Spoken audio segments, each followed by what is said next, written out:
Yeah. No, I feel I'm fine. All right, what's up? All Bro. right, what's up? My favorite Italian Yeah. in this whole goddamn country, man. Yeah. You know, thank you for having me, man. No, thank you for being interested in joining, man. It's Yeah, bro, let's cheers. here, let's straight off the rip. Yeah. This whole thing when I had my manic episode on Insta, Mm-hmm. and then I was like, who's the best person to share this episode with? I was like, it must be this motherfucker who's even crazier than me. So the first thing I did, I just hit you up. I was like, bro, get me on it. We disrupted all. Yeah. And I don't know. And I'm actually so glad that you even like came back to me with it. Because then when I woke up the next day and I kind of like calmed down. Yeah. I calmed down and you know the feeling. You're like, Yeah. what the fuck did I post yesterday? Yeah. And then I was like, fuck. I actually asked this guy to get on his poddy. But then when you said, you know, let's do it, and you even asked me for a date, I was happy. Yeah. And I'm happy we're here. Yeah. I know what you're talking about though. Sometimes when you're in a certain mood, and then you just have to let some motherfuckers know sometimes, bro. Like bro. some real shit, Yeah. like, and then whatever you're saying, you know for a fact you're speaking from the heart. Yeah. Because, you know, you can always repost some fucking, you know, political shit about the war or something like that. But at the end of the day, you're posting, like, about, like, you know, how you're feeling. Like, literally how you're feeling about other people feeling things, you know? So I get that. And then I knew at the same time, you just, I'm over here always just trying to look for other people who even show some kind of equal wavelength as I do. So Yeah. that's Totally. that's why I had to. And it's summer, you know, it's July. What am I gonna do? Right? Just have an off day and not do anything. Like, I'd rather just Yeah, bro, and also because I was like, because you start growing up at some point, right? And then you kind of migrate into these groups of people that you feel like, or maybe you don't even know what you're exactly thinking. Yeah. But you have kind of an idea of what you're not thinking. Right. What you don't want. Yeah. And maybe that's like some past behavior that you've had, or like Right. behavior you see in like your friends. Yeah. And especially like for me, because I'm in a kind of like a new country still, I'm kind of still building my foundations here. I was always looking for these people that thought a little bit different. Yeah. And I'll come back to this in a second because, and actually I'll just say it now.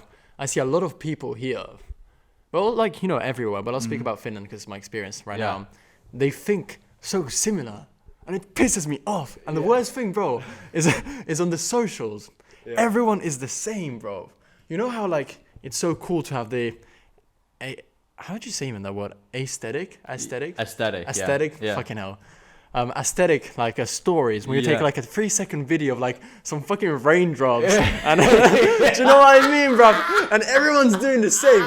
Bro, I just can't be bothered with that. Because like, bro, you're all the same. And then they act so bougie. They act like if they're like in real life, like even on socials, as if they're like so high class or high value. And there's nothing wrong with like being like that. But most of the time when I still see them in real life, it's nothing like that. Or I feel like at least the Instagram like profiles of a lot of people, they're so curated. No. They're so, you know? It's very curated, like romanticizing everything. Like you could literally take an aesthetic photo of this chair and you could romanticize it to shit. Yeah, exactly. You know? And it gives a completely different like idea of who you are. Right. And that should piss me off because I was like, bro, this is so like, to kind of feel a little bit accepted in like the society, especially at uni, you do need a little bit of like, I'm not saying status, but still like something there. Yeah, and I think, you know, also it's so difficult to talk to people here,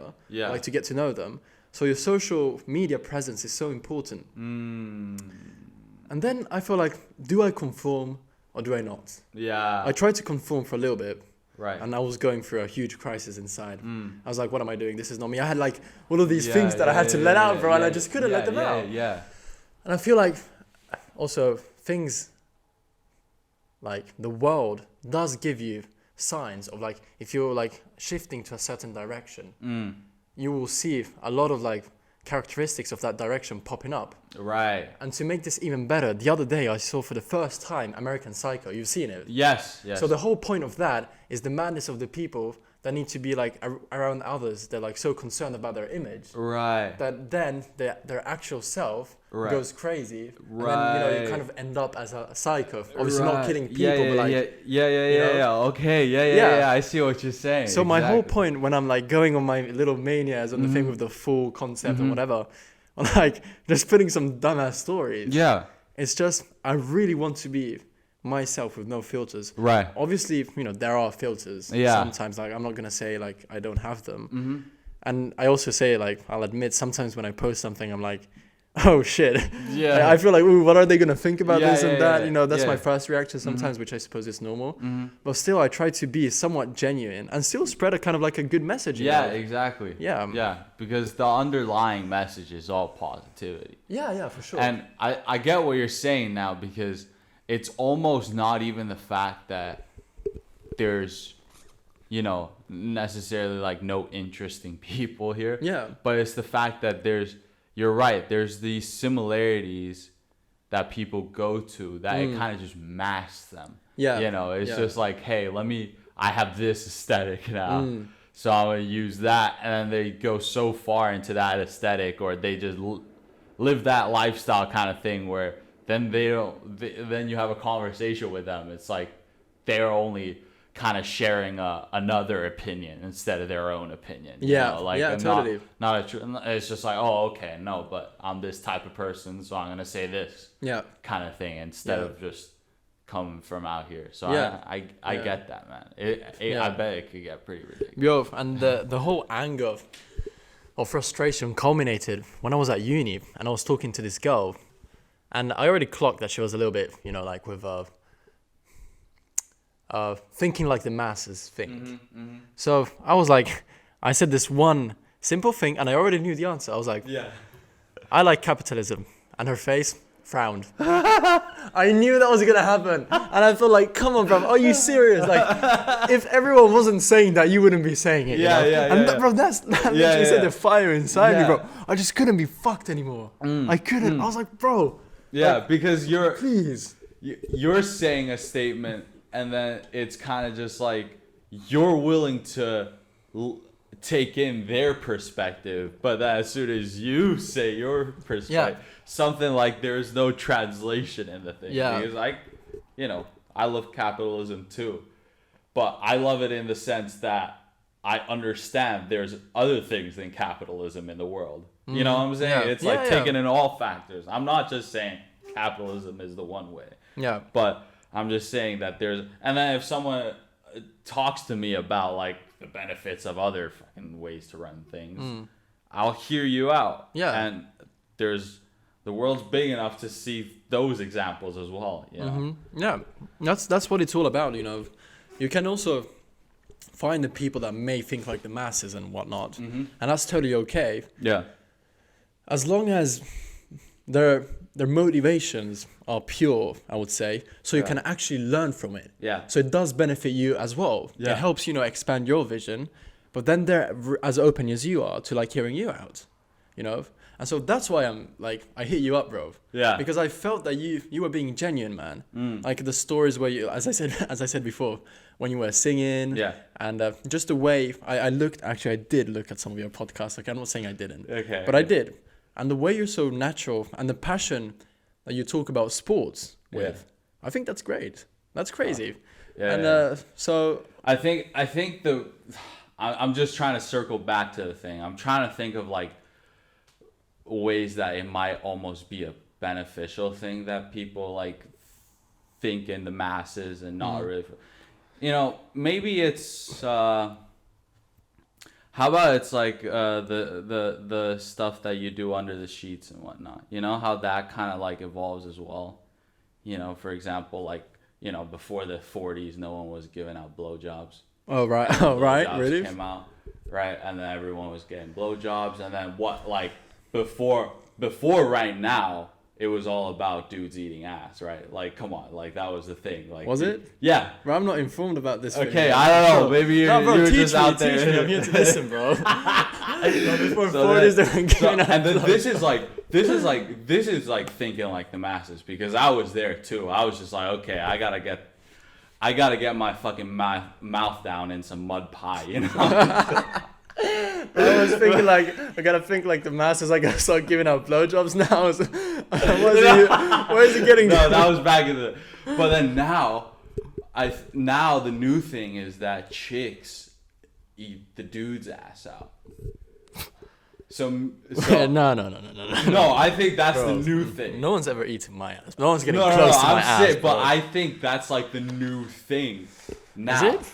Yeah. I maybe I'm just that addicted to pornography right now. Maybe. Oh, you are? No. I was just, but I'm just saying. Like, I think that might be the thing. I think that's like maybe that's the only benefit we can get, because I don't know. I wouldn't mind if they offer. Getting your ass eaten. If they offer.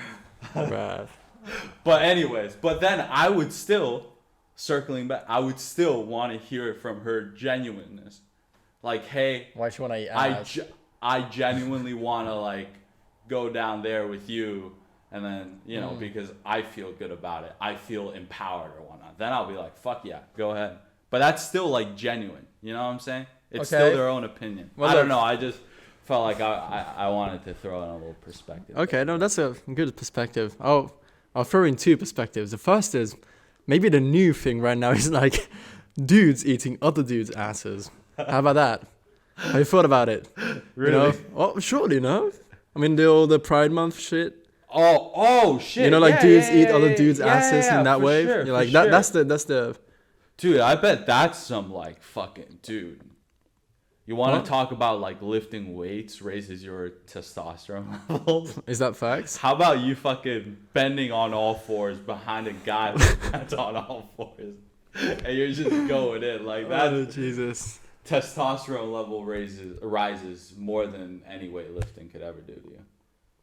I think I'll stick to lifting, bro. I mean, I respect the other, other way of doing it, bro. You know, to each their own. Yeah. Each to their own is, sorry. But yeah, and then the second point of view is I would respect a lady having those wishes and needs, I suppose. But I would allow that only if that was like my girlfriend. You know? I wouldn't let like a girl that I'm not in love with eat my ass. You know? Because I'm not really comfortable with the idea of. Okay. Do you know what I mean? Yeah, for sure. It's like. Yeah, no, I wouldn't. I wouldn't either. No. I also keep my shirt on every time. Really? If it's not my girlfriend, I don't take it off, because otherwise, it's too intimate without the shirt.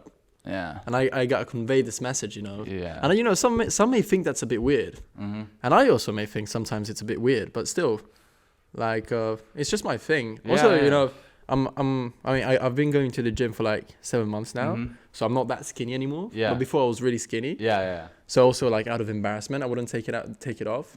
But then now that I've gained more confidence and experience, maybe let's say in the bedsheet field, in that arena, I've just decided that I feel better, more intimate. When like my skin touches her skin.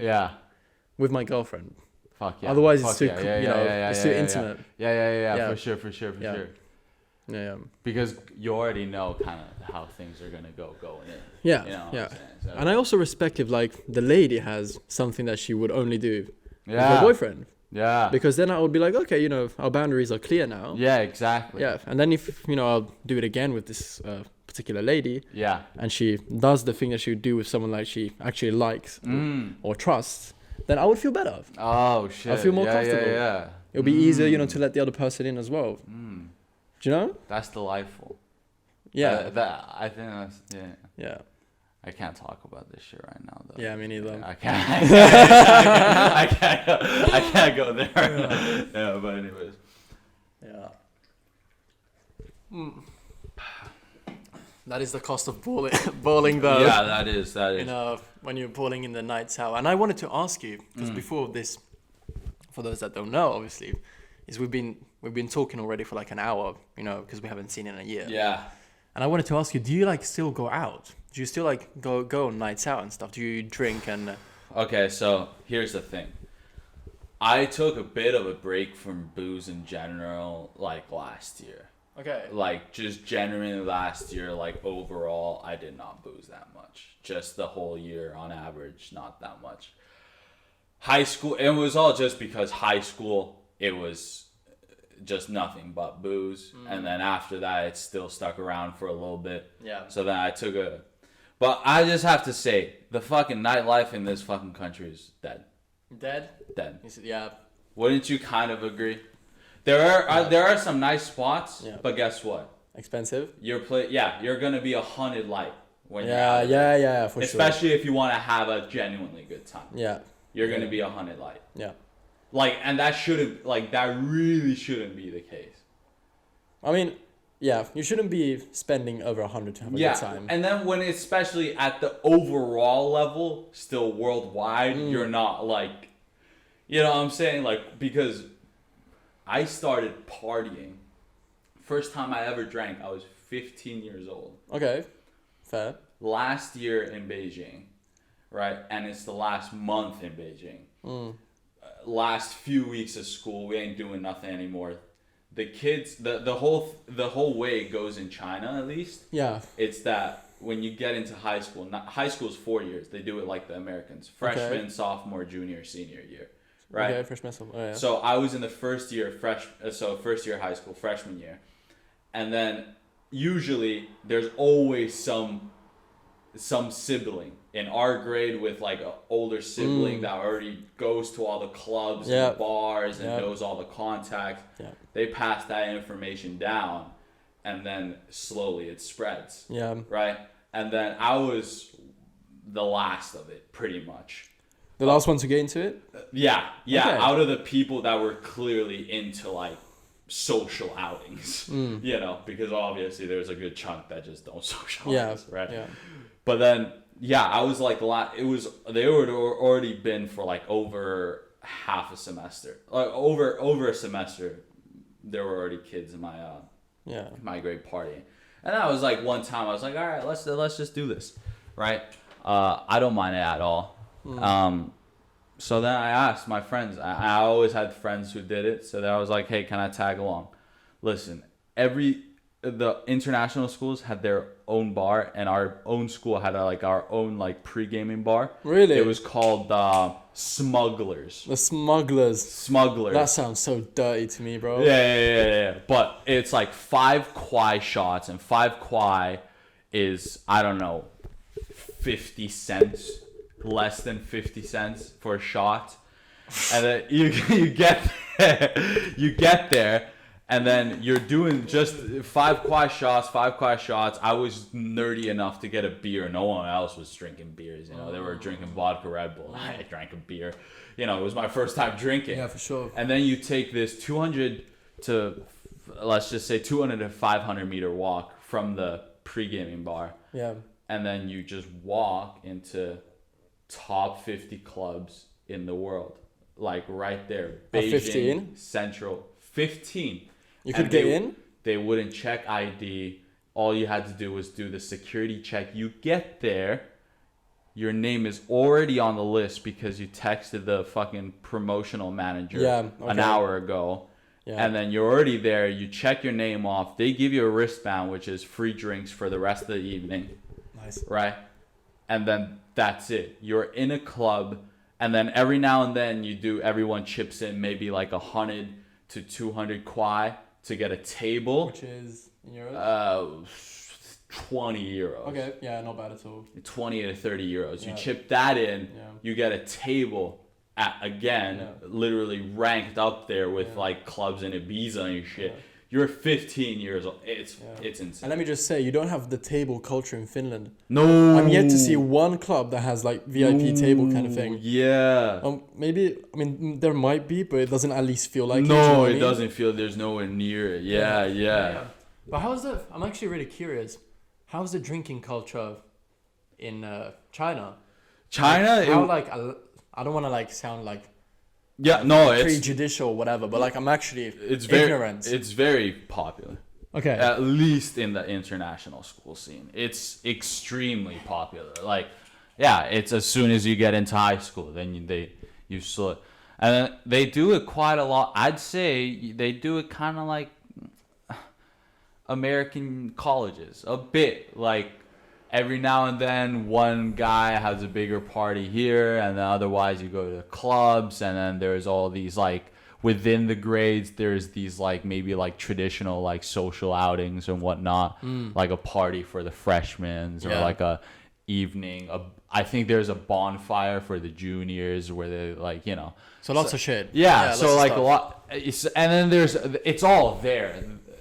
All the booze, they never check ID anywhere. It's all the cheapest booze, you know, like you just drinking, at least it's just like the most, as soon as you get into, you're at the international school people. And I can even say with confidence, even the Chinese people, like, for sure, they like it. They're probably drinking out, like, beers, you know, like, after studying for so many fucking hours in a row, like Fridays or Saturdays. That's crazy to me though, bro, because like I see the Chinese people at uni. So when I was in London, and also here, they're like, you know, they don't really socialize that much. No. And I barely see them at parties. Like, and also because, like, what we do at this uni is that we do events for exchange students, and most of them actually come from Asia. Now I don't know what percentage of them comes from China. There's like a decent percentage of them that come from there. Isn't the other percentage Vietnamese? Yeah, that's the highest. Yeah, exactly. Vietnamese people. And I barely see them at our parties. You know, they'll come to the welcome evening not knowing what it is. And then they realize, oh, okay, this is very like booze-centered, partying, music, fucking dancing and stuff. And then, you know, slowly starts to drop the number of people that actually come. And I see them more like interested in like our Lapland trips. Like I see them taking photos of like beautiful landscapes and like skiing and doing that stuff. So it's very interesting for me to hear this from your like perspective in China, and as you're like also half Chinese. So for sure. It's fucking interesting, bro. Yeah, it is very interesting. But anyways, after experiencing that as a 15-year-old, I can have fun times here. I'm not gonna be that ignorant, like. But it's just, there's a different level. I remember it got pretty bad at one point in high school where you just hit the age where you can go out, but there's really no good places to go out. Here in Finland? Yeah. Like, especially when you're 18. Because nowadays, I'm early 20s. I can go to, like, most of the places. There are still the exceptions, like Apollo, which is, like, 25 or 27 or some shit. Bollocks. We have all of the uni parties there. I mean, you're not missing out on anything. I know. I was recently there, but it's still like on a normal night it's like 25. Anyways, nowadays, well, I mean, since you're asking, nowadays the going out I do, which is actually kind of unique because I think even though it's a very popular spot, not a lot of people go there as regularly as I do. But dude, I've just been going to the old Irish pub. I feel you, bro. It's vibes, bro. It's vibes because you just go out to the terrace, and you just talk so much shit, and you smoke your cigs. If it wasn't for the fucker on the guitar, you know, there's always this one fucking guy. No, come on, playing the guitar. It's fine, but it's so loud when you're inside. Well, when you're inside, you can't talk to anyone. And like, all respect to the guy grinding with the guitar, and they're actually always. Most of the times they're really good, the artists that go there. No, they caught me a couple times. I was in there a little bit like 3 pints down. Then it's really good. But still, I get what you're saying. Like, especially old classics. Yeah, especially when it's like inside and, you know, it's still like he usually plays like still early enough in the night where like people would rather just be inside talking. So that's why it's a bit off for me. Yeah. But I mean, generally, it's like there's plenty of reasons why it should be off. Like, it's the most degenerate fucking place in Helsinki. It's horrible. Like, you go there, you always see a motherfucker just drawing off the lines. What's up, bro? You know, like. And the Spy Kings, bro. Have you heard of them? Oh, really? They spike hella girls there, and that is fucked. Because, you know, when I go there, I'm like to my friends, yo, let's go. and there's obviously girls involved in the group. Yeah. They don't want to go. They never and I wanna, understand. yeah. I totally get it. Yeah. So it's almost like a pretty fun place to be for a guy, because you could just go be there and be so unserious it doesn't even matter. Like, that's how I go about it. Exactly. Whereas if you go like Kaiku, Siltanen, you gotta be on it, bro. Yeah, you got top of the social game. Exactly. When you go to Irish, you just want to fuck around. Yeah, you know bro. that, and that's what I've been doing. I go with I don't know. I have this homie called Chubby. Chubby? Yeah, Chubby Richter. I don't know if you heard of him, but he knows quite a lot of people that we know. Okay.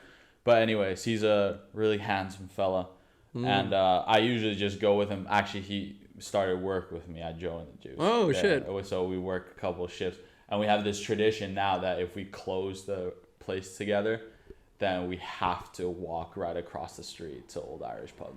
So that's what we've been doing, and every time it's the best, because I know I'm never most of the time I go in there with the mentality that I'm not gonna get messed up, right?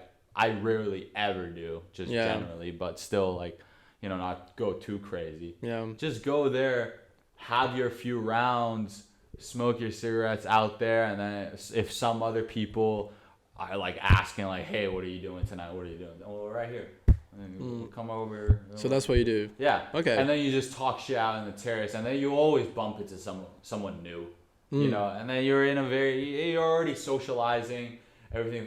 And then, to be honest with me, again, it's just a great platform for me to just fucking go off, just talk about whatever the hell I really want. And it's a random person. I just met you. I'm here just trying to be funny. Let me be funny. Yeah. And then it's actually much more chill. I don't know. Yeah, because I've been to Kaiku and all those places, Siltanen, all those places. It just, maybe it's a little too overwhelming for me. I don't know. Like, because maybe I just, like you said, you know, you got to be on top of your game. Yeah. There's something about, especially with with booze, every time after like max 4 rounds, after that, I'm not on top of my game. Bro, give me 2 rounds. 2 rounds is enough for me, bro. For me, it's like 3 to 4 rounds. Yeah. If I'm like after that, I'm not like, no matter how on top of the game I think I am, I'm not gonna be on top of the game. Yeah. Like, there's just things that don't connect. So I think, but who knows? I know there's still more interesting people there. Well, because Irish pub is more like, I don't know. You say that they're interesting. Right. And I find they are interesting, let's say that. It's just so fucking difficult to get conversating with them. Don't you feel like it? Right, I mean, I do a little bit, at least, like, most of the times I got bullshit. Like, I only speak English to get them interested and start chatting. Now, I don't know if I'm lacking, you know, the riz or like, I'm not even trying to riz anyone up. Yeah. Lacking something about me. Yeah. But it's just like, for me, it's so strange to go up to a Finnish person in Finnish and say, "Hey, what's up? What's your name?" Especially if I'm sober or if they're sober. Oh, yeah. Because then I feel like they say their name, but they don't ask it back. Yeah. So I'm then just standing there like a dickhead. Yeah. I'm like, whoa. All right. Yeah. So I, get back to my old ways, my bad ways. Right. I start drinking. More. Yeah. And more purposefully, let's say. Yeah, exactly. And then it becomes a bit easier because I don't care if someone doesn't ask my name back and it's quiet, because then I can just easily come up with some shit. Yeah. But still, you feel a little bit of pressure at the start. Yeah. Do you know what I mean? So that's why. And it just throws you off just a little bit more, especially when you're coming in with like a very organic attitude, and then it just throws you off a little bit, like just off the rip. You're just, I feel like that might be something, another like little detail that we have in common. It's like those little like moments and stuff. It's kind of like it stays in the back of your mind. Yeah. I feel like a lot. I don't know what it is with like these proper Westerners or whatnot, but I feel like sometimes things just go over their head. You know, we started with talking like, oh, there's, they're a little too serious. They're serious, bro. But sometimes there's things that they do that's so not serious that it just kind of, like, you know what I'm saying? Like if this person, if you go up to a Finnish person and you ask them in Finnish and they didn't ask you back, they don't kind of realize what they just did. Yeah. You know what I'm saying? They don't. where when that happens to you, then you kind of like, oh wait, that just happened, and then that kind of stays in the back of your head. But it's cultural differences, bro. Because I'm sure I know they don't do it with malice. I suppose. I mean, okay, maybe some people might be rude. Yeah. I don't think so either. Yeah, but it's just because we're not used to that. I mean, I'm coming from Italy, by the way, and I did uni in London, so it's completely different, like, social dynamics. Yeah. And then you come here, and they're not used to maybe someone like us being, like, very confident and charismatic, you know? Yeah. And so that might actually catch them off guard. Yeah. It's like an incomprehensible two-way street. Yeah. That you don't know. You think it's one way, but then it's not one way. Kind of like, it's really confusing. But then it starts to, like, it does unravel a little bit. Yeah, it does. It does. It's just at first, but you know, sometimes it just doesn't feel that right at the start when you're trying to chat to someone and it just doesn't work. Don't worry about this. Okay, yeah, come.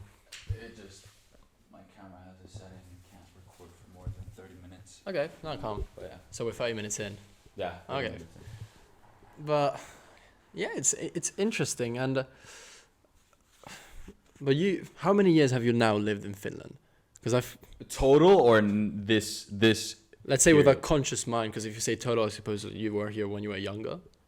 Yeah. Or okay, like I've been here since 2016. Now, okay. Right. All right. Yeah, that's quite a few years. Before that, I spent a year and a half living here. How old? That first grade that I told you earlier on about. Yeah. 2008 to 2009. Okay. And then there was a half a year, 2 years later, where I just had to spend a quick half year here. But then you count in every single summer, I'd be here. Yeah, for sure. Okay. So Beijing, and then I'd be back here. So you'd be back in the summer. If you add in all those like 2.5 or 3 months throughout all those years of like holiday, then it kind of adds up. So I think in total, like 4 or 5. No, wait, what the hell am I talking about? 2016 now is like 6 years. Wait, what? 7? 7. So plus Fuck's sake. 2-3 years. Yeah. Okay, so you're quite used to like the dynamics here. Yeah. Especially with a Finnish dad, and he's a really Finnish dude. Oh yeah, how Finnish? He's fucking just Finnish. Finnish. He's real quiet. Yeah. Yeah, he's real quiet.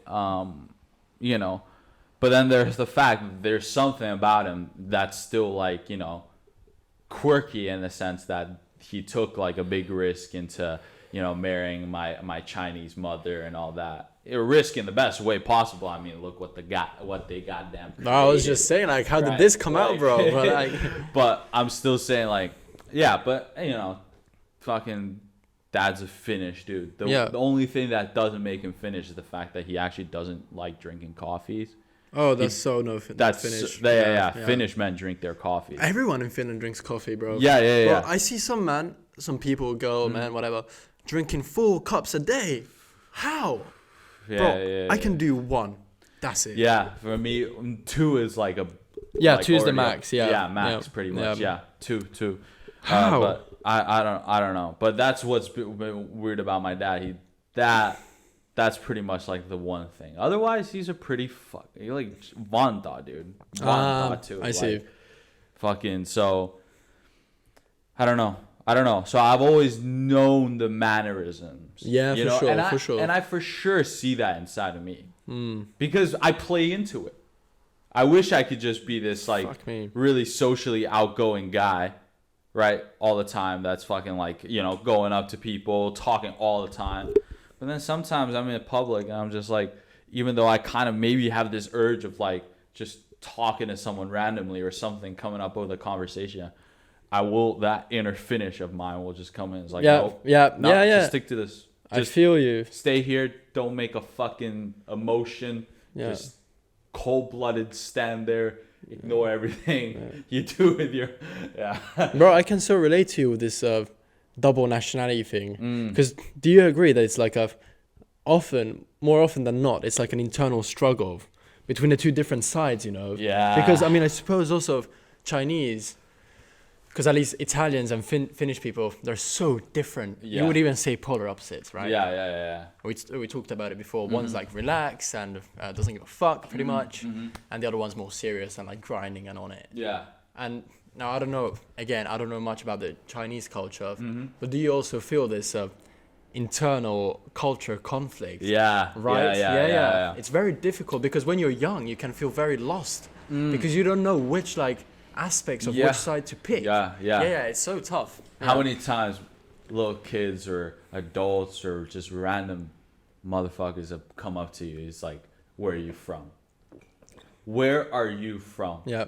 No, but like Do you really, know how- where are you from? Where are you from? Do you know Yeah. how difficult of a question that is to answer? Were you born where? I was born here. Fuck off. 3 months and then I flew to China. And then, okay, Beijing. Yeah. Okay. So where am I from? It's up to you, but it's tough to say. It's like it's not just something like, where are you from? Oh, I'm from this country, this city, this town, this street. Because that's honestly quite a lot of people. Most people, right? In this world at least. Right? But then it's like when someone comes up to you, asks you, where are you from? And that's like, you gotta think about that. And it's a long answer as well. It's a lot. It's never simple. And then as a kid, you'd get fucked up over it because every other kid's got a simple answer. Yeah. And you're just there going like, what? I was born here, but I was raised here, and I don't know. I sometimes feel this type of way, and I sometimes feel that kind. You just.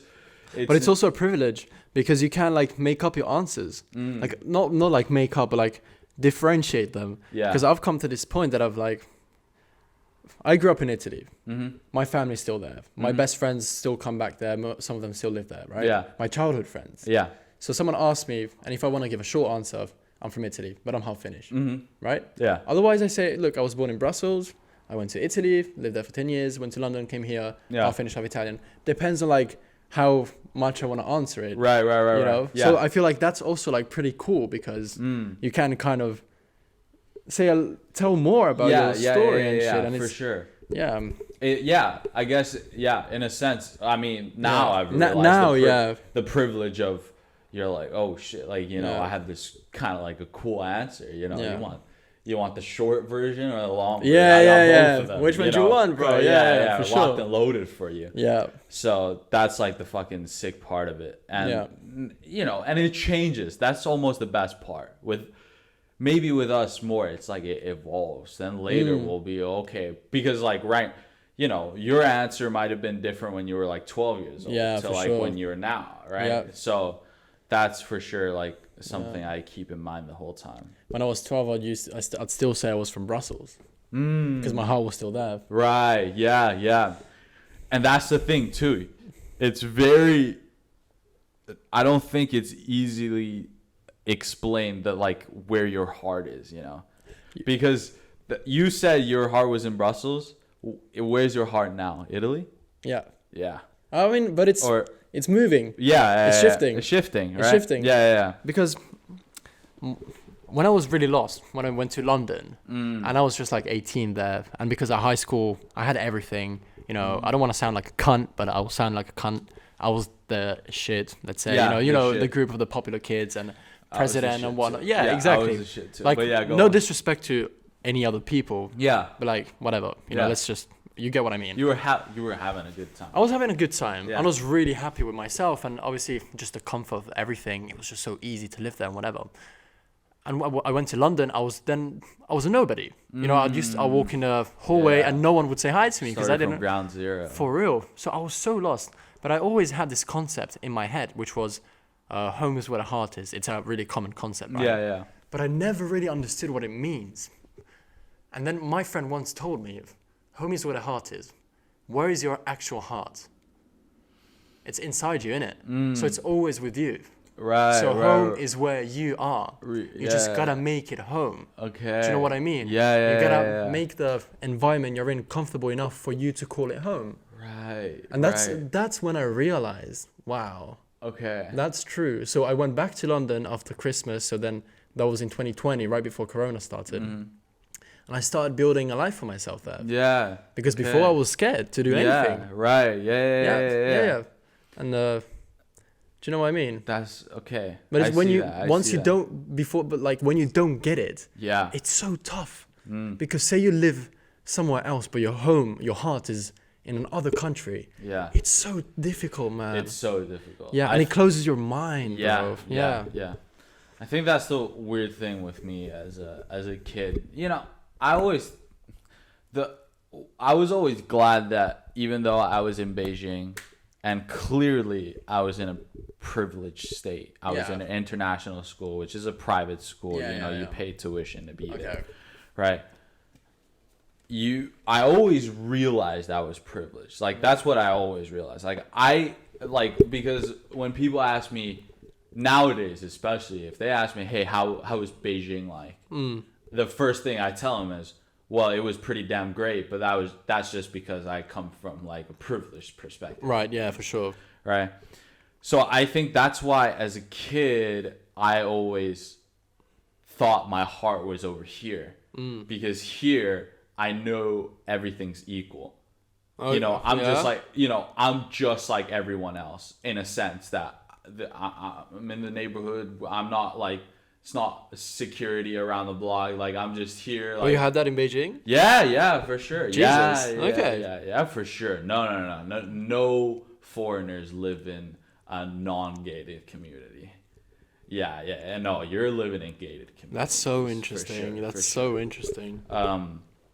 But yeah, anyways, but I always had the perspective too that I've always had nature as one of like my like fundamental elements or values. Nature. Can you explain more? Just the fact that, for example, in Beijing, I could look up to the sky and it'd just be fucking nothing. I wouldn't see a star. There would be no clouds. There would be no sun. It's hella polluted. Yeah, it's that polluted. And then here, I can take a fucking small walk and then the forest is there. Yeah. A forest. Privilege. Or a park or you bike for like 15 minutes and you can go to a local lake or something like that. Like, that was always my shit. Like, that's where I found happiness. My family always had a mekki, like, that was like just unbelievable. Cottage. So just that, the whole, like, just nature overall, the scenery, environment, that like whole it? thing. I like it. Yeah. And it's important to me. Okay. So Beijing never had that. China never had that. Sure, there are the special places. Like, I've been all over China, even like just being a tourist, going all those mountains, Buddhist temples, my parents took me to all those places. But at the end of the day, there's this just overall nature. Like, that's what I do a lot with my like off time here. Yeah. In general, if it's not the summer, it's the cold, then I'm trying to go out to snowboard and then all that. So. But I bet that helps with the creative process as well. Because you're a creative person. Yeah. Let's get into that a little bit because. Yeah. I mean, you're doing all this creative stuff. Oof. You must also. I don't know. I've never thought of myself as a creative person. I think that's the craziest thing. Like, before, I was just like, okay, I can never write anything like literature, or, because that's what I thought like really creative people were. Well, that's different types. Like authors, I was just like, damn, they're actually creative. Like, how the fuck does J.K. Rowling actually think about Harry Potter and shit? That's mental. Right? Like, mental, the fact that came out of a person's head, it's just insane. But still, I just never thought I had it in me. I liked things. I always loved music, right? But I don't. For some reason, I never thought of it was creative. I just thought it was just a bunch of crazy motherfuckers being able to do some crazy shit. What do you think now? What? What do you think now? I think I'm that crazy motherfucker. Yeah. I am fucking crazy, like in that sense that. Yeah. The creativities. Yes, that's like one of the key words and what I'm trying to do right now. But at the same time, I'm just trying to think of how can I justify my crazy. No. Like, I'm saying, like, that's what I'm trying to do. Like, I look at the world different. I want to be different. How do I justify it? Yeah. How do I instead of me just being, what you could, like, you could go to a psychologist and you could say that, hey, Alexei Pukhanikin might be a borderline, personality, egomaniac, delusional, but what I'm trying to do is make anything that I can that justifies this. Can I politely interrupt you there? Yeah. Okay, but this is crazy. This is again circles back again to the point when I said the universe or the world, whatever, gives you signs. Because last night, one of my best mates, he called me, 1:30 a.m. Yeah. Drunk off his face, and he told me this. He's very good at freestyling, Right. so he wanted me to send him some beats to freestyle over when he was, got home and whatever. Okay. But he told me this: if your friends don't think you're crazy, you're doing it wrong. Yeah. And the fact that you think you're crazy, I'm sure your friends think, I think you're fucking crazy. But in a good way. Yeah. Because you're literally allowing your emotions, your thoughts, your feelings, who you are, come out with no problem, right? That is creativity, at least in my eyes. Yeah. And that's a good way. And then when you say you gotta justify it, I think I understand what you mean. Like, you gotta show something for your craziness. Yeah. Right? Yeah.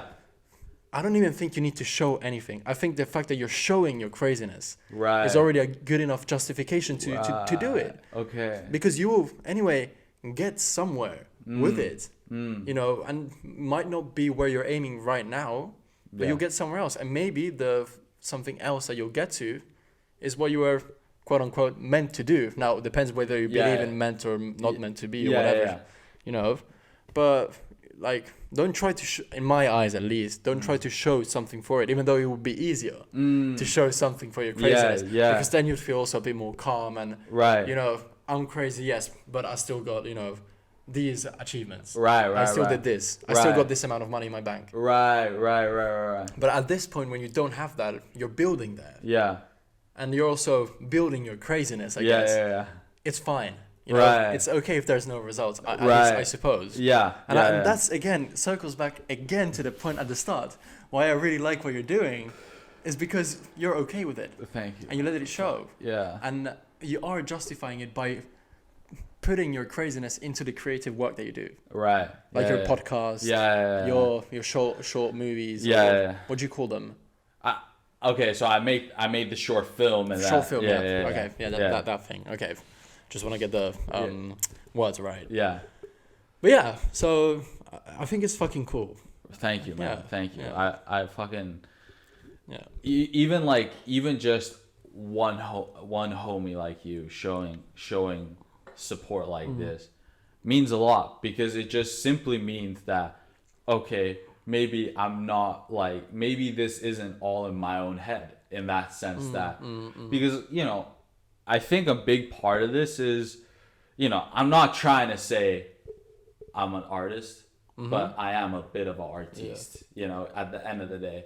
And I think about it and I fixate on it, and I really think about, oh shit, sometimes I get why maybe some of them feel quite lonely, because like they all do. They feel like, and I feel that sometimes too, because, I'm just there like, I'll fucking like, the last week I haven't uploaded anything, right? And it's summer, I should be uploading something, right?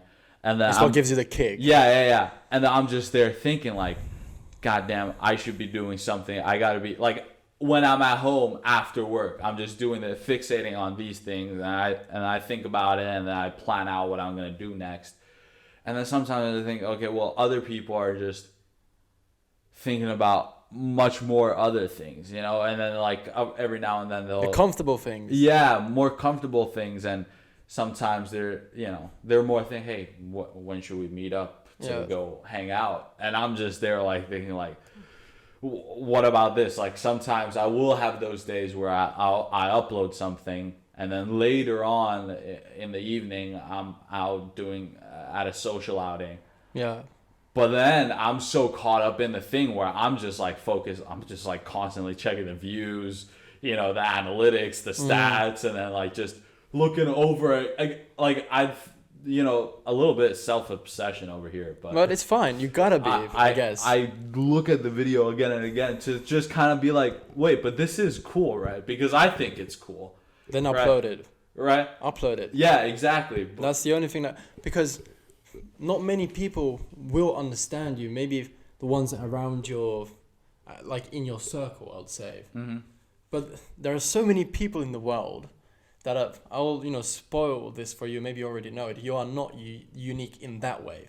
You are unique, obviously different from everyone. Right. But there are still some people that understand you, and they see the art and the vision. And I feel the same, especially when I do music.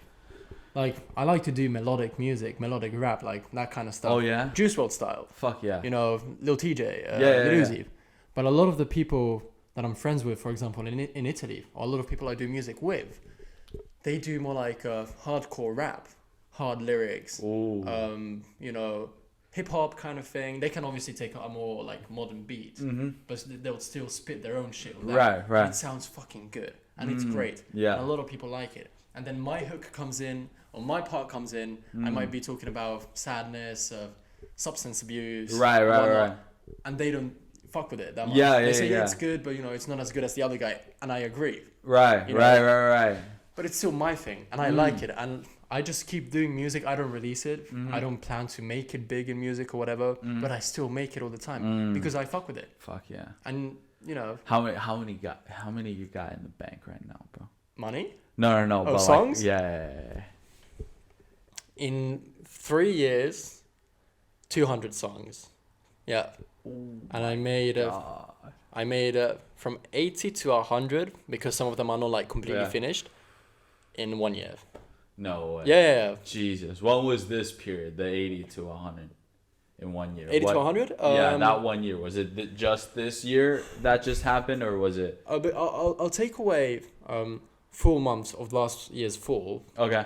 Because as I was new to uni, right, and I was like living with another flatmate, right, that I wasn't comfortable. I was really comfortable with doing music when I should be that. So I took a big break from doing music also because my current flatmate, the guy I do music with here in Finland, was in Tokyo. Oh. And I didn't have the studio stuff. Oh. So I couldn't do it. Okay. So I would say this period, taking away those months, is from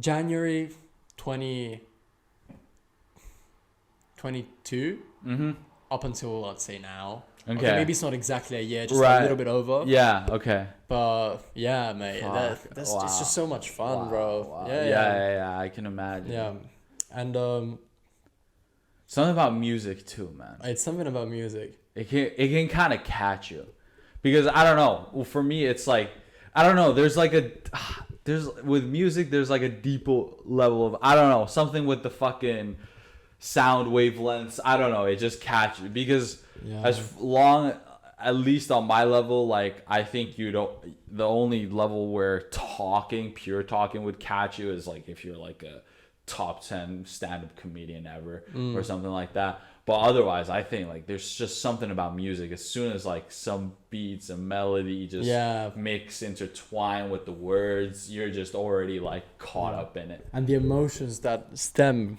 from listening to good music, I think it's something really beautiful. You can find in things as like looking at a beautiful landscape, or like admiring nature kind of thing. I think it's very rare to get that kind of feeling from like concrete achievements, say from a certain amount of money you make. Yeah. I mean, I don't know. I haven't made that much. Yeah, so, We're early 20s. We haven't made shit. No, but when I get my pay, I'm like, oh, okay, that's good money. But like, I don't get that same feeling. I get a good feeling, but not the same. And or let's say I get a good mark from like a fucking assignment. Yeah, thank you. Yeah.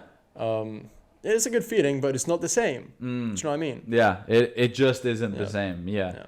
Something about like the fact that it's all you. Yeah. Oh, mate, that's what gets me with all this. It's like because this is like the one, I guess, like if you were to make it like ideological or political or whatnot. Yeah. I am more American in that sense that I just want to fucking live free. You know what I'm saying? Like, what? Live free, man. You want to live free? Live free. Yeah. That's it. Like, live free or die. That's, I think, the license plate of one of the fucking... Okay. Is it Maine or something? Like, some northeast fucking... But live free or die. Because that's how, like... I thought about this, man. You exist as one time. Like, let's not get into it, please. You know, like, I'm just saying. Like, that's all I need to say. Yeah. Like, you understand. I got it. Yeah. That's it. So then it's kind of like the ball's in my court. Like, you can flip it however you want to. Yeah. I love my family. You know, they're the dearest things that matter to me in life. Yeah. But at the end of the day, the ball's in the world is in my hand. Like, in the palm of my, like it's all about me. Yeah. Figuring this crazy ride out. So when it's that, then I'd rather just make things that are just all me. You know, fuck it. And this is what I don't mind about the digital age. At least all of it gets archived. Right. Yeah. You know, okay, sure, history, like, we're going to be ancient history one day, but it's going to be one detailed ass ancient history. Yeah. You know what I'm saying? Yeah. That's at least some comfort I'll take in. You know what I'm saying? So in that sense, then take advantage of that. I don't, you know, I'm not trying to one thing that sketches me out is like becoming like a fucking internet influencer, because then one of those things is there's quite a lot of those that just, they're not genuine. They just they find a niche and it's kind of easy and then they just do it and then they kind of like, they influence some, but it's not like genuine influence. You're not necessarily trying to do positivity out of it. You're just kind of like, it's just entertainment, you know? Well, that's also all right. That's also all right. But it's not what you're going for. That's not what I'm going for. So the point that you're saying is, just, you know, make it more clear. Yeah. Is that there's different types of, I guess, success. No. But I guess also just like a different angles to go about it. Yeah. Right? So some people kind of do it by not being that genuine. Yeah. But they still do it fair enough to them. Yeah. But that is not what you want. Yeah. I'm not saying I'm not saying there's no creative people there that are just kind of just picking up a healthy paycheck. Yeah. And then they're okay with life. Like there's probably plenty of creative people like that. But I'd rather be one of those creative people that just like, you know, like break another barrier where you're just there. This is just all me. What I'm making is just mine. All that. It just makes me feel a lot better. I'm not trying. I've always wanted to be an entrepreneur. Okay. I said if all things fail, I'm going to just set up a restaurant somewhere. Do you want another beer? Yeah, for sure. Let's refill up real quick. And I didn't want to... I really didn't want to talk about this too much just because I know we can get into another like full episode about this, but go on. What the fuck are they doing to your fuck? Enzo Ferrari is rolling in his grave right now. So now we're getting to the boring I just wanted to, from a fucking real Italian, like I just wanted to know what the fuck is going on there, dude. But the deluded fan that I am, I'll tell you that the direction seems to be right. Because, think about it, they developed a good enough car the first year of the new regulations, right?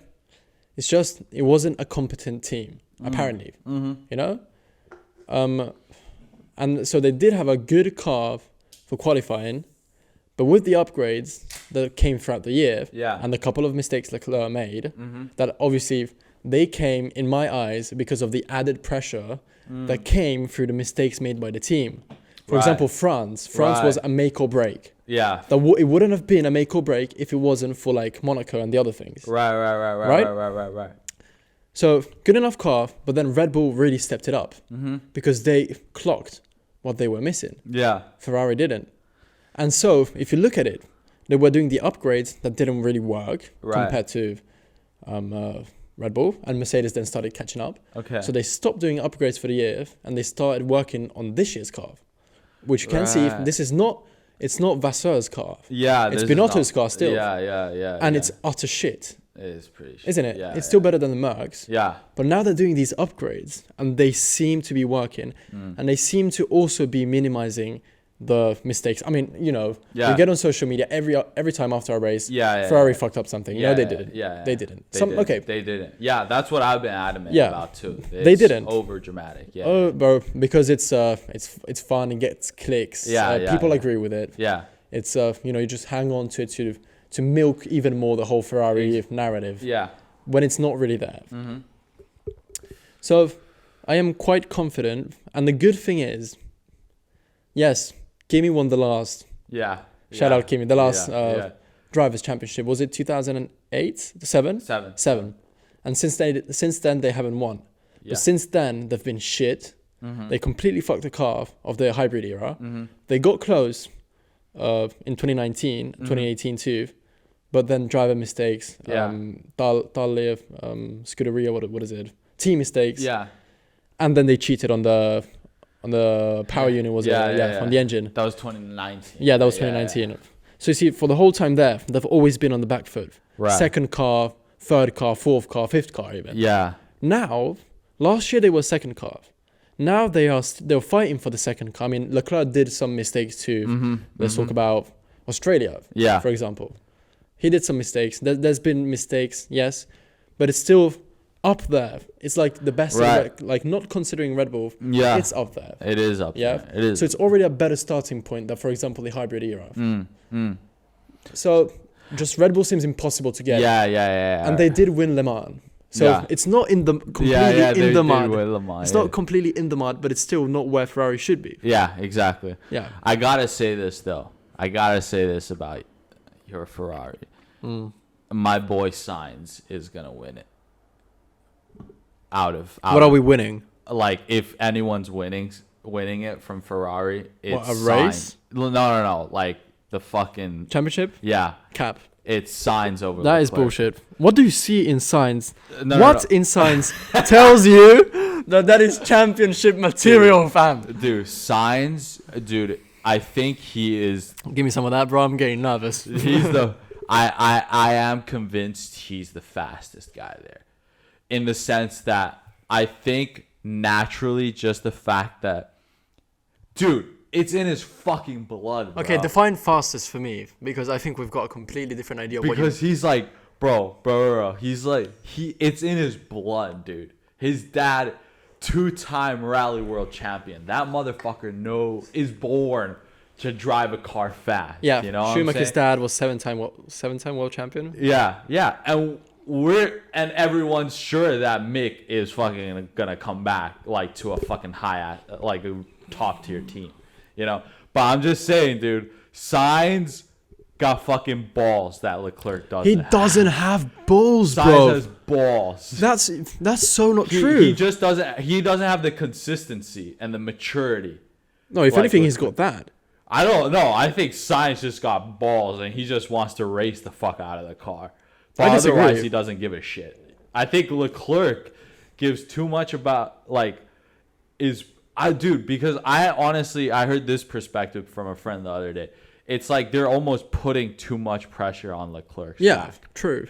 Like But- he has to carry the whole team. You know what I'm saying? Yeah. Like lead it at least. Yeah.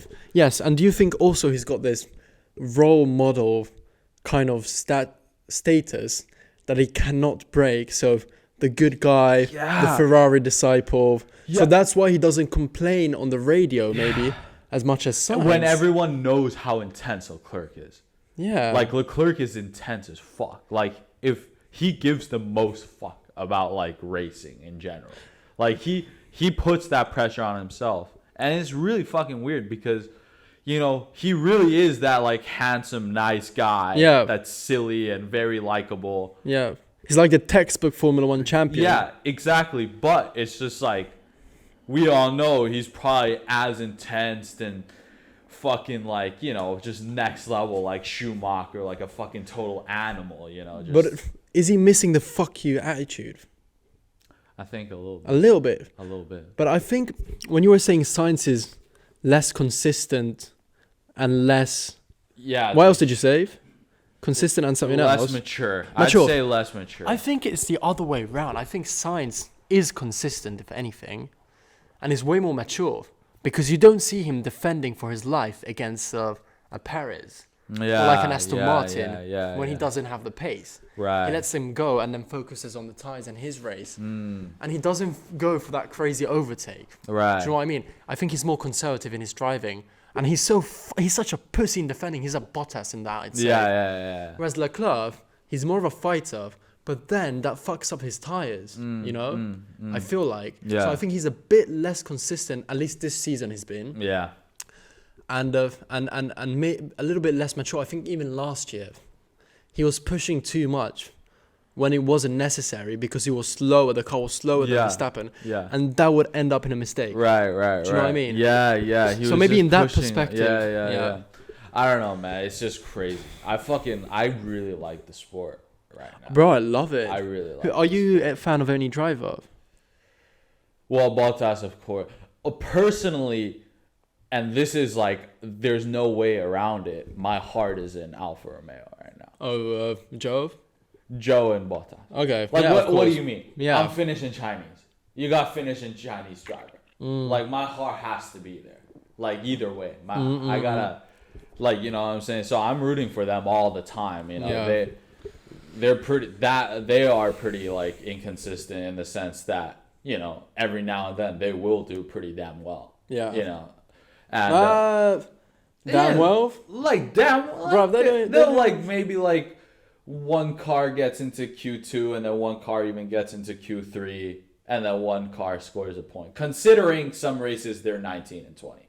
You know what I'm saying? It's like, a shit car this year. It's not a good car at all. Yeah, like, it's them and AlphaTauri for the last. I'd say. I mean, even Haas is not that great. But anyways, I mean, just like first of all, I want to ignore all the Verstappen slander because I think everyone's just, Verstappen's just got a good car.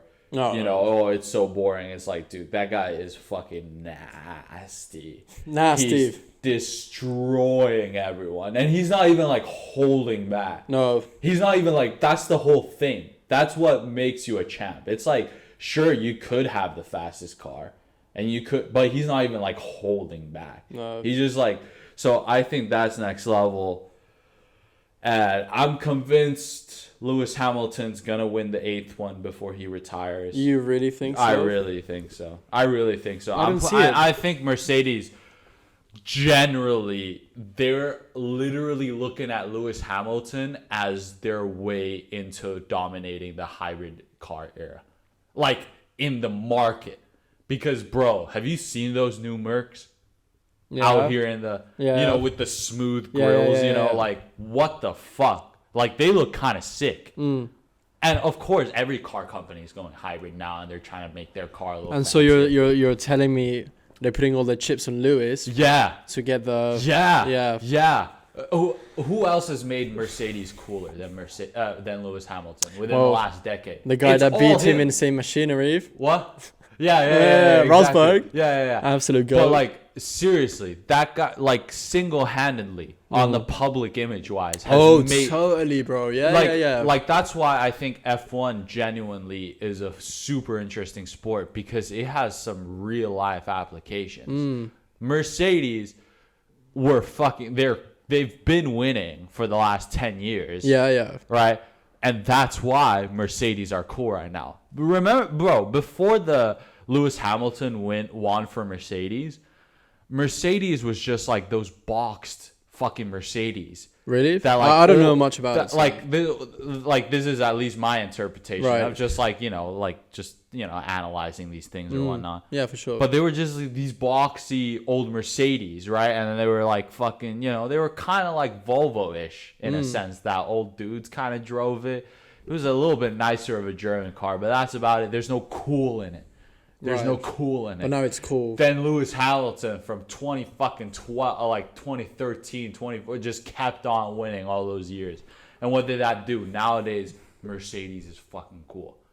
BMW still got that image. Like, if you drive a BMW, you're a pretty cool dude. But it has that image of you're just a cunt driver. You can't drive. Yeah. But no, now if you're like, that's the one level above. You can get a Mercedes. You have class. You're cool.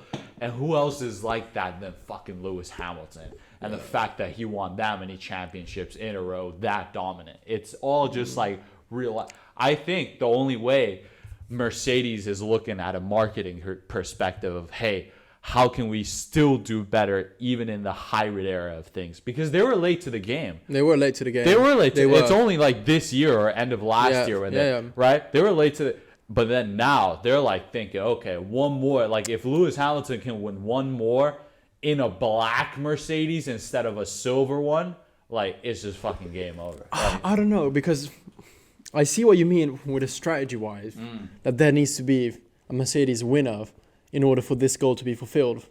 But I see more George Russell as being that. right. Because he's young. There. He's good. He is He's there. young. Yeah. He's got the thirst, the hunger for it. And they know that they're not going to win next year. Or even maybe the year after. Right. And how long is Hamilton going to stay there? I mean, age is adding up. Yeah. Whereas for Russell, Would you agree at least that Hamilton's definitely going to retire Mercedes? Like, there's no way he's going into any other team. I'd love to see him at Ferrari. There's no way. He can never do it. I don't think. Like, if it was maybe like there were some talks before this era, then maybe. But I think he literally just weighs out all his options, see what kind of contract Mercedes can whip up for him.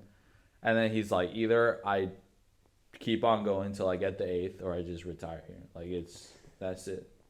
That's it. And if you really think about it, marketing-wise, just generally for Mercedes, it's much better if you get Lewis Hamilton to win. Then Russell? Than Russell. Yeah, for sure. A black guy, the only black guy in the... yeah, for sure, dude. That guy, he's a savage. He's fucking made sweet love to all the supermodels in the world. Like, yeah. He's still single, though, isn't he? Yeah, dude, think about what a savage. Emphasize on savage, bro. Hyping he's given to... Think about it. Half the fucking... like the Monaco waitresses or fucking like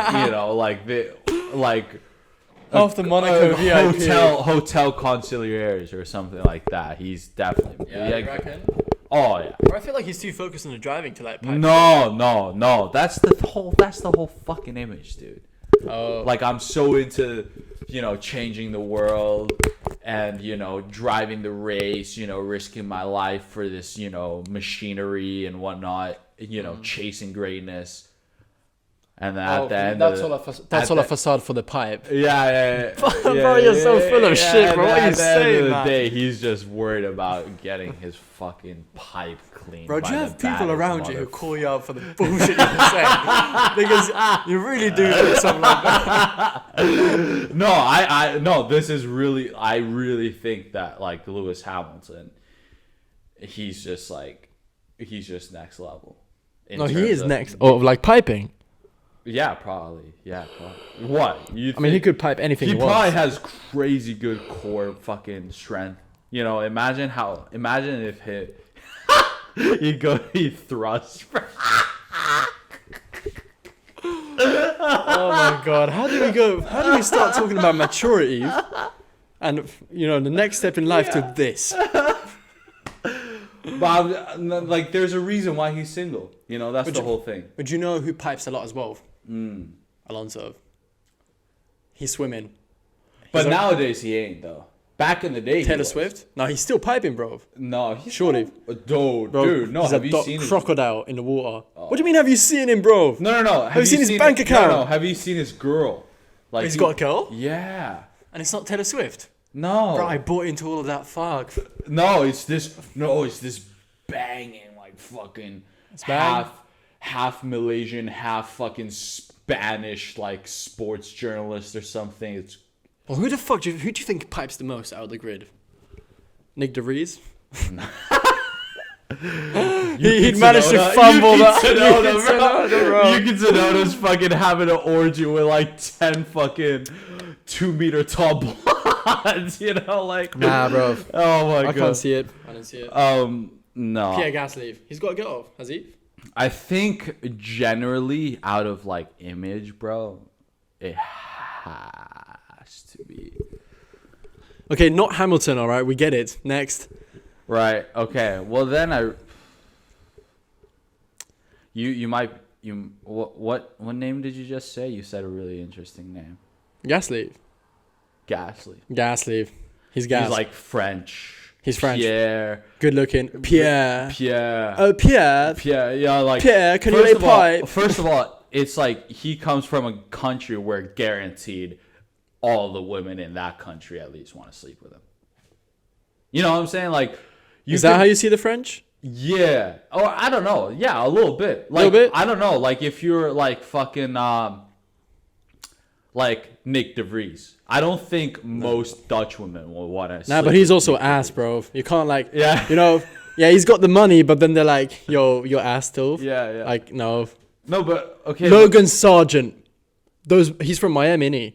Yeah. All the Miami girls. Yeah, Logan Sargent. Yeah. You already know, Dude, bro. oh my god, that, no, okay. Yeah. No, but that's how I think about it. Like maybe there's a thing with the French as well that like all the French girls are just so. Yeah, for sure. They're really patriotic in that sense. All the athletes. Oh, so they would like smash a Frenchie. Yeah. But not like a Finnish guy. Yeah, no. Like that's what I'm trying to say. Like I honestly think most chicks in this country, most Finnish chicks, wouldn't even smash Valtteri Bottas. Yes, they would. No. They're so status obsessed here, bro. What? They're quite status obsessed here, don't you think? Well, I don't know. Maybe they're like. Do you know who laid pipe in his prime? Who? Kimi. Yeah, he did. Yeah. Before the current wife, he was going fucking crazy. I mean, she's a banging lady though. Yeah, wifey. Yeah, for sure. She definitely fucking, you know. What's wifey for you? What makes a wifey? You know, let's just say if you can fucking cook 3 meals a week, I'll take care of 4. 3 meals a week. Bro, I'll take to say 3 meals a day. I was no. Way saying I will take care of 4 meals. The other 4. Are you good at cooking? Yeah, and it's a bit of a passion of mine. Oh, I like I really the seasoning, the process. Is that a Chinese thing though? Because like my flatmate's the same. I get that. Yeah, He's I get exactly that, the same. I get that from a Chinese side. I feel that. My uncle, from like my mom's brother. Yeah. He owns and runs a Chinese restaurant. In Boston. And you even said you want to, you know, if all things. Yeah, if all things, you know, like. Yeah. Okay, I see it. Yeah. I like that. So, but the thing is, it's just like in the sense that that's what wifey is. It's like there's that balance of here's what I like to do, but in the chances of me not being able to do what I like to do, you'll be there to support me. Does that make any sense? I don't know. It does make sense. I don't know because but I'm that's seeing what it a little bit like, is that selfish? Do you think it's no, selfish? I don't know. It's like in the sense that I don't know, man. Fucking wifey is so bro. Because first and foremost, I'm a hopeless romantic. Same. I'm a hopeless romantic. Yeah. I don't give a fuck. Yeah. Why do you think I need a beer in my hand and I need to smoke a little reefer? It's because every now and then my mind goes crazy. It's like, fuck, I'm so into this chick, but like it's not normal for you to go this crazy about it. Yeah. You know what I'm saying? And that's definitely how it is. And so, anyways. Still recording? I think we're out of battery, but we can just we got a little bit of voice still in us, so yeah. I mean, I can keep going. But anyways, in that sense, that I've always just been like, fuck. It kind of drives, and then I get older, and I think about like how society's changed women, and women evolve with society. Then do we have to talk about it? It fucking, bro, how much does it fucking throw you off, bro? Throws me so off. And now, like, for the record, okay? Yeah. No disrespect. Yeah. Okay, no disrespect to the modern woman. Yeah, because women in general are the best. I wouldn't be here without one. Yeah, we both agree on that. It's just, I don't know, fam. It's like, I feel it's gone overboard. It's gone totally especially overboard. For, like, the more normal kids like you and me. Yeah. Because, yes, we are good enough looking, I suppose. Mm-hmm. And we have a character, but we're not top tier. No, we're not. Everyone's expecting top tier right now. Yeah, and I feel, I want to tell you, fam. I texted this chick here this morning, 7 a.m. The most normal message you could send ever. Hi, how's it going? Yeah. Met her at a club, had a lovely talk, holding hands, whatever. Nothing else happened, you know. I got her. Got her in a way. I met her. Yeah. I was like, yo, let's jump the queue together. I know that's a big thing to do, but I'm sorry, I did it. I was drunk. Yeah. And I got her with me, her friend, my friend. We had a good time. Even as a friend, I was just hitting her up. Bro, I texted her at 7 a.m. It's 6 right now. No response, not even open it. And I'm like, fam, why are you doing like? Yeah, like what? I'm just trying to chat, bro. And you get me. Now, like, I'm really bad at reading women. Mm-hmm. Really bad. Same here. Hence, I'm single. Are you single? Yeah, there we absolutely. go. So, why do they do it? Yeah. On one side, the resentful side of me says, oh, they just, you know, want the high status. They want to look like they're hard to get. They might be interested. That's the delusional side, saying, oh, they're interested. Yeah. They're hard to get.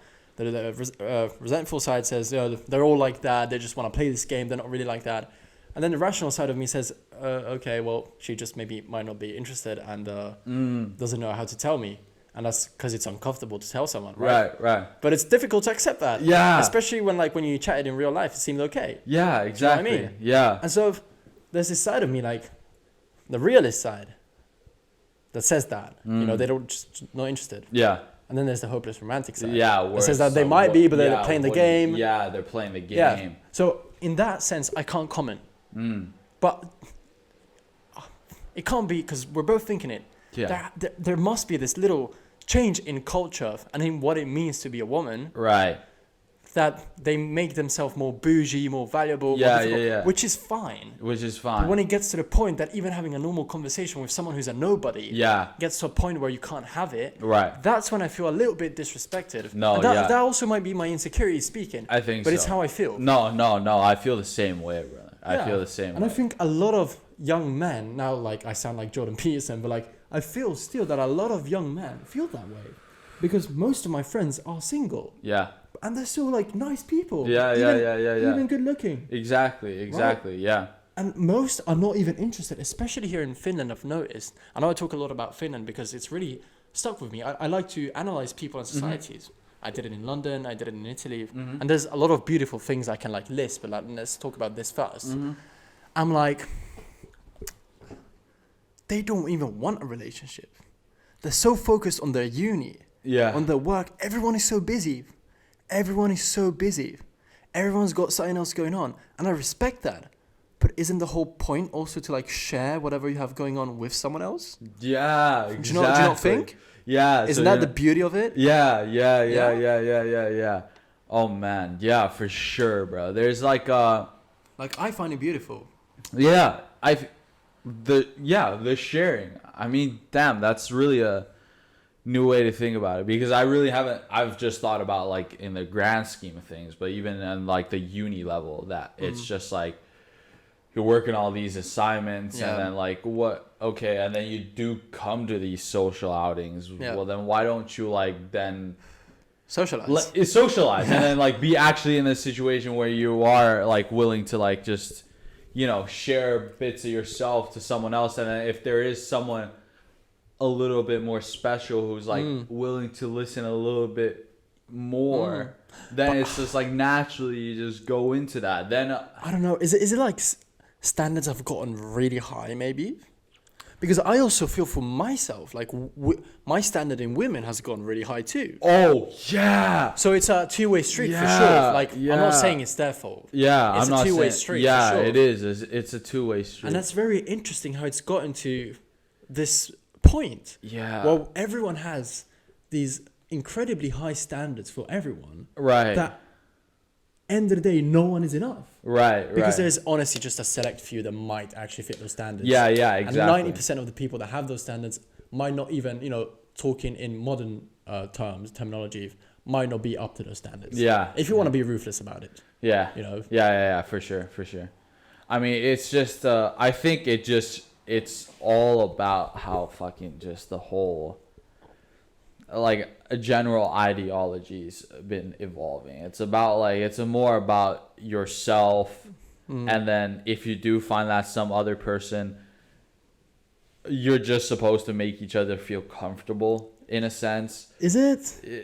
Is it? I don't like. Yeah, no, actually, it's so right. Because as soon as the other person maybe doesn't make you feel as comfortable, everyone thinks, okay, I need to protect me. Yeah. I need to think about me. Yeah. I need to put, there's little joustavuutta. What the fuck is that in English? Flexibility. Room. Yeah, wiggle room. Yeah. In letting the other person maybe push your boundaries. Yeah. And it goes both ways, just for the record. Yeah, it goes go both ways. I don't know, man. So like asking what is wifey nowadays, it's so hard to answer because I also have like fundamentals. Like for example, I have a Chinese mother that just quite literally does everything for my dad and for the kids. Yeah, right? same. Yeah. So then when you have that, it's kind okay. I don't want that mimicked. Like I don't want that exact same thing. Yeah. But if I were to have like a wifey, I'd want some similar characteristics. I wouldn't want the polar opposite. That's for sure. Because it's Right. what you're used to. Yeah. I guess. Yeah. So then I would still want some kind of like some dynamic where it is in the same sense, but at the same time, I do understand. For example, like I could never get married to a Chinese woman. Okay. Right. Like I could never get married to an Italian woman. Yeah. Yep. Yeah. I see that. I Interesting. I can't do it. Like I just. How can't. come? It's because I've one has raised me and I live with and I have my little sister as well who's like pretty much quite Chinese as well. How old is she? She's 16. Okay. Right. So quite a bit younger. Yeah. Yeah. But anyways, it's just that it's kind of like, and even on like the physical, even all the way to like physical attraction. I'm sorry, I don't particularly have the yellow fever. You know what I'm saying? Like I don't have it. You know what I'm saying? Like I feel that. I don't have that in me.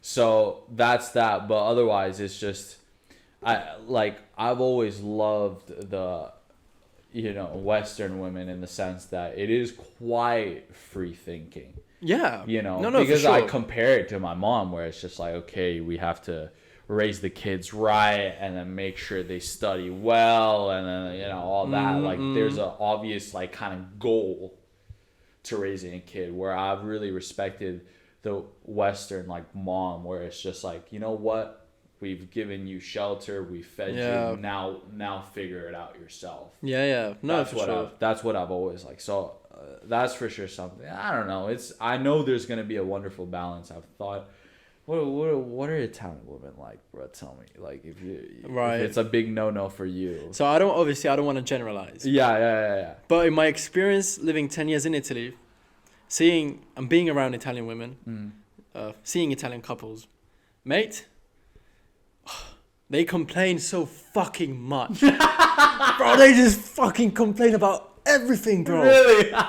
My fucking God, bro. way. Nothing's okay. Oh my Jesus. God. And then they're like, everything has to be perfect. Yeah. And a lot is about them. And it's the same in Right. Italian men too. Oh, Yeah. But fuck me, bro. And then they're like, most Italian mothers I've seen, obviously most, not all of them, they're so fucking rude to their kids. Really? Bro, they're rude, fam. It's like tough love. Like, how? How do you like shout to your kid at the fucking supermarket, bro? Right. Fam, I can't stand that, bro. Right. And they just literally say some rude ass shit to them, bro. I'm like, no, I can't do that, bro. If my wife spoke to my kids like that, bro, that's not right. Right. So I don't fuck with that. And but they're beautiful. Like most of them are really beautiful. But I'm not even attracted to them in a physical way.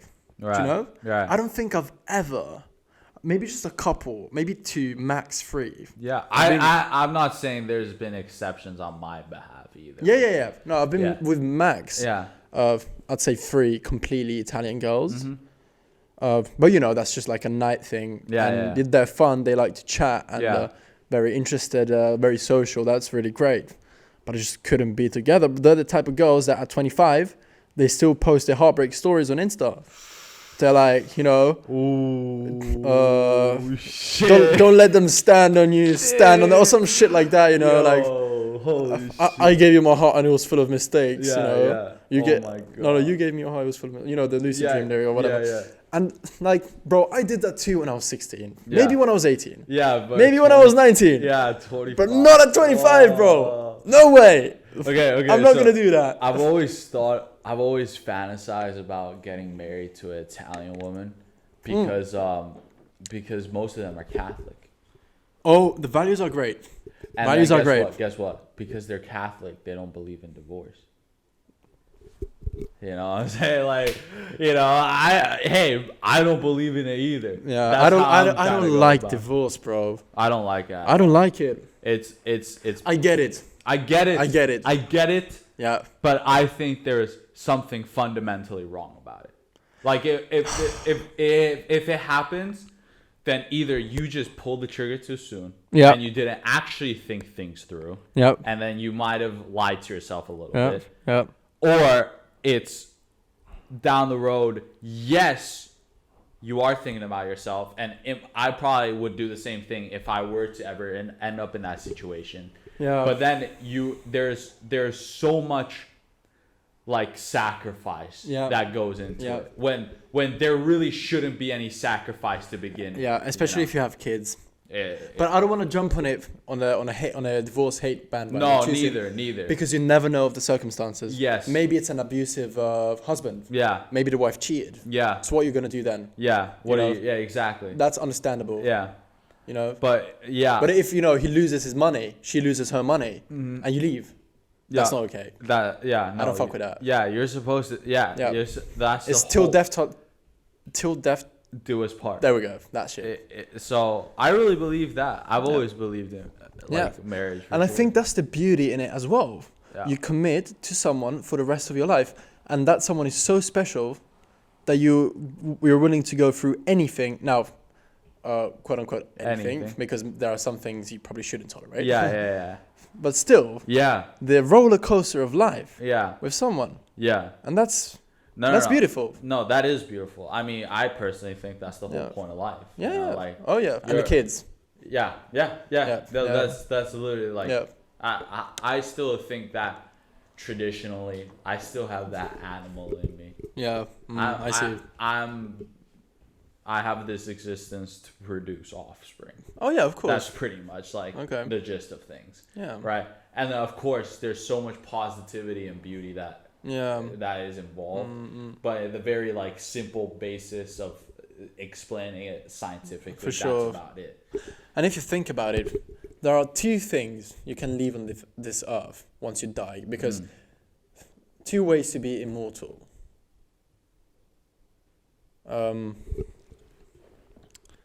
What you do, okay. So if you build something, or your children, that's it. Yeah, that's it. Exactly. There's not more you can leave to that. So I really think, but I know it's a process. But at the same time, you know what?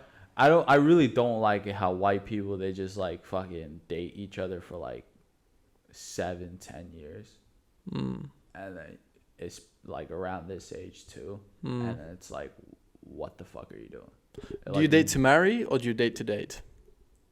At this point in my life, I'm dating to date. But in the since we're all hopeless romantics here, I'm dating to in the essence of it all, I'm dating to be married. To get married. Yeah. You know what I'm saying? Like, but I'm dating to date in the sense that I'm just kind of like putting myself out there and seeing what there is. Yeah. Yeah. You know what I'm saying? Sure. I'm not going to shut that out, that like maybe there is someone amazing there and I might just bump into them fucking say next week out of chance. Yeah. But at the same time, I'm just like, I'm just trying to have my fun here or whatnot. What the fuck? Like, you have these fantasies. Like, sure, I wouldn't mind two girls licking on my helmet at the same time. Like that's one thing before Judgment Day comes along. Judgment Day. Yeah, or like a proper like dark skin African girl. Okay. Yeah, for sure. But like, you know, those are all things. Those are all fun. Yeah. At this, I'm dating to find that last. Like, you know what I'm saying? Like, the whole time I'm thinking, my future wife is getting plowed by someone else right now. Well, that's okay, bro. Right, but like one day we're gonna cross paths, and then it's gonna be all good. You know what I'm saying?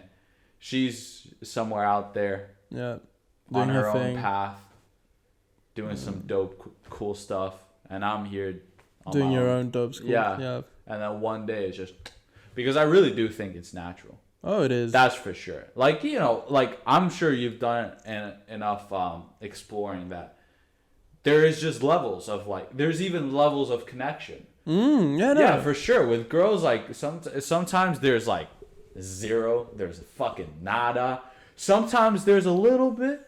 Sometimes there's a little bit more than usual, and then sometimes there's like the full connection where you're just like, oh shit, like this is actually really, really fucking cool. Yeah. You know. I was on a date with this beautiful lady a couple of weeks ago. Yeah. No connection. No connection. Yeah. They didn't see it anymore. See, and that's the whole thing about like, especially when you know, you have a little bit of age on you too. It's like you're okay with the fact, because back when you were a kid and all the hormones are kicking in and you're thinking about all that shit, you're like, okay, well, if any girl wants to go on a date with me, that's about it, right? Like that's a yes, right? But then nowadays it's like, okay, let me go on this date to see if we have this connection. Yeah. And then if we do, we do. If we don't, we don't. It's like you can't force it. That's one thing I figured. But you can't judge the connection too quick. You gotta give it time. For sure. Should we conclude it there? Yeah, let's conclude it there, man. There's this. I have some assignment too. What's your name again? Oh, Pauli. Pauli, but like Pauli. Yeah. Minarini. Yes, sir. And Arexi Puginikin, our first little iteration. Let's see if we ever come back, but let's do it again, bro. A pleasure. Absolutely. Thank you so much. Thank you, sir. This was great. What a wonderful time. Yes, all right. See you, cocksuckers. See you, cocksuckers.